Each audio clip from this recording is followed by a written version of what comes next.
আসসালামু আলাইকুম ওয়া রাহমাতুল্লাহি ওয়া বারাকাতুহু।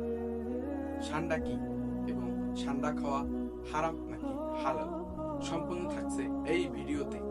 বর্তমান সময়ে সামাজিক যোগাযোগ মাধ্যমে ঠান্ডা এবং ঠান্ডার প্রাণী নিয়ে তুমুল ঝড় চলছে।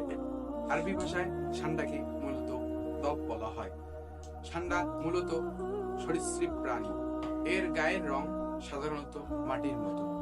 এর ফলে এরা সহজেই বালুর সঙ্গে মিশে যায়। ঠান্ডা মূলত মোটা কাঁটাযুক্ত টিকটিকি।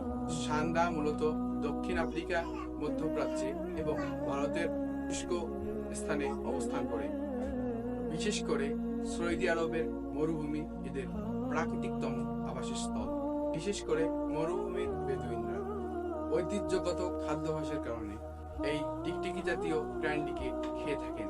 ইসলামিক দৃষ্টি থেকে অধিকাংশ মাযহাবের মতে ঠান্ডাকে হালাল মনে করলেও কিন্তু হানাফি মাযহাবে এটিকে মাকরুহ বা অপছন্দনীয় বলে মনে করা হয়। হাদিস অনুযায়ী মুহাম্মদ সাল্লাল্লাহু আলাইহি ওয়াসাল্লাম ঠান্ডা খাননি। তিনি এটিকে অরুচিকর বলে মনে করতেন। তবে সাহাবীদের কেউ কেউ এটি খেয়েছিলেন, তাই এটি হালাল হলেও হানাফি মাযহাবে এটিকে মাকরুহ বলে গণ্য করা হয়েছে। তাই ঠান্ডা নিয়ে বেশি বাড়াবাড়ি করা আমাদের উচিত নয়।